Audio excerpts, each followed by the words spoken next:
To continue, I'm going to give you some tips on how to speak English with confidence. I'm going to give you 5 pieces of advice, which I'm going to explain as clearly and as slowly as possible. Because in fact we don't really have the opportunity to interact face to face in a natural way, so the best I could do is to give you tips on speaking as often as I can. Okay. Do you still feel nervous about speaking English to others, even though you spent a long time studying it? You don't have to worry about it because you're not alone. It's the case of many English learners.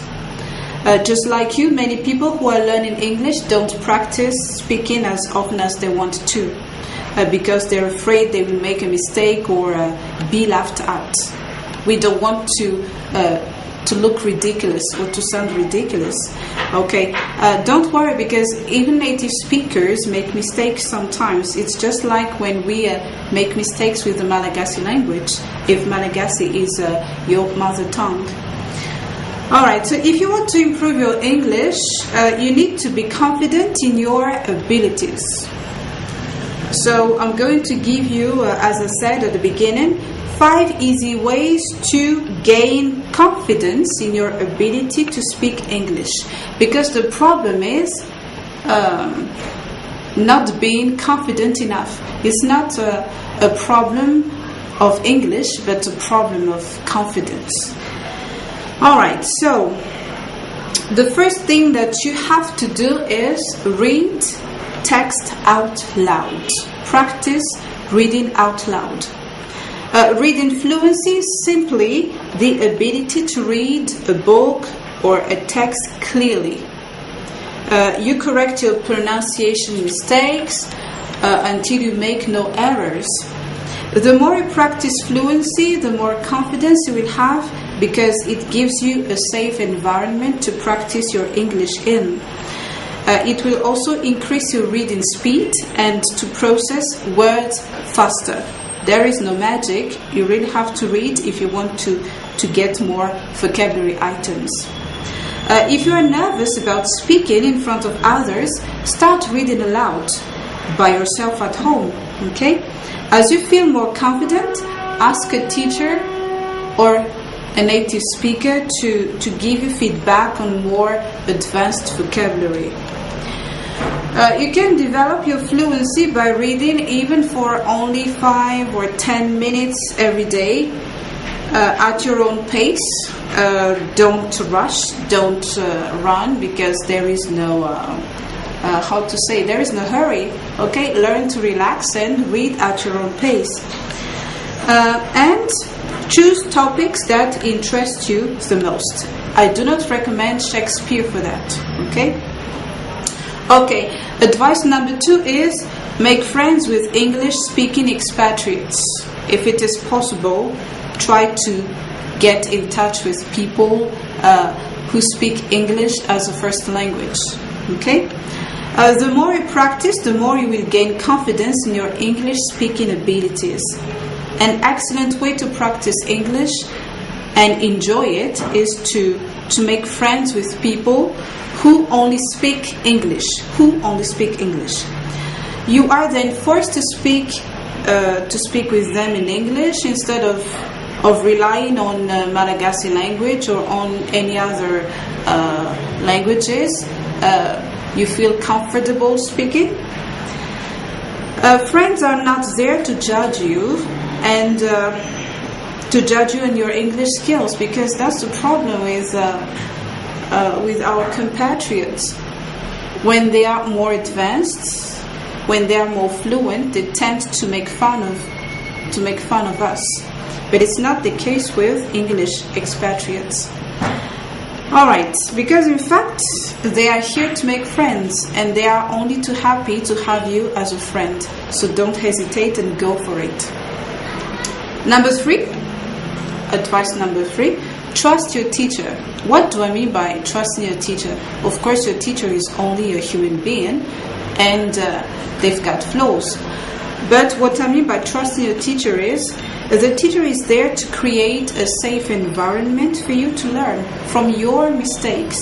So feel free to make mistakes, because making mistakes is very important, because you can see which areas you need to work on. If you do not make mistakes, your teacher can't help you. The key is to try not to make the same mistakes over and over again. Once you have made a mistake, just correct yourself. Okay? It's part of learning. Tip number 4. Work in groups of 5 or smaller. Okay? Smaller groups also are okay. The thing is, many people get nervous if they have to speak in front of large audiences, so you can start by speaking with a group of friends or with a group of fellow students. Try speaking English to others in smaller groups to build up your confidence. So try with small groups before going in front of large audiences. And number 5, which is the last tip of today.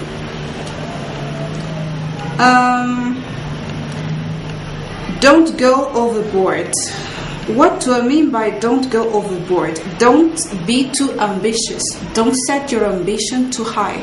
Okay, be reasonable about it. The faster you try to learn English, the more pressure you will put on yourself. Some people can work better under pressure, but maybe it's not your case. So don't put your ambition too high.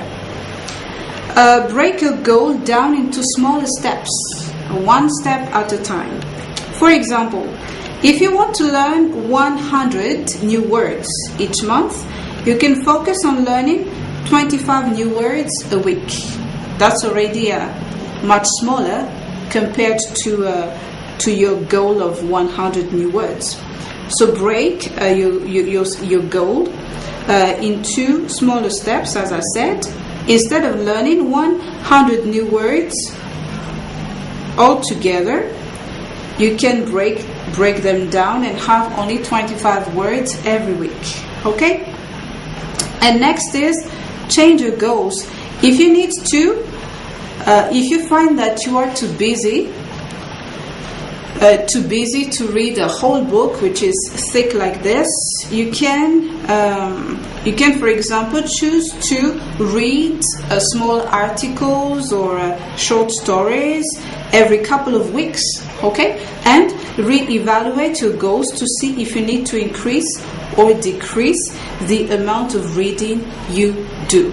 What is important is that you do not force things, because forcing is very demotivating, and we're always looking for something that can motivate you into continuing to learn.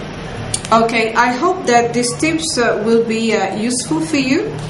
So just remember them and try to put them into practice, and you can get back to me and tell me how they worked. Okay, because some students often tell me it's easy for you, because you are a teacher, it's easy for you to say that, but it's very difficult for us to put them into practice. So I would like to know how you manage. So just let me know how it works. Alright? So that's all for today, and I'll see you again next time.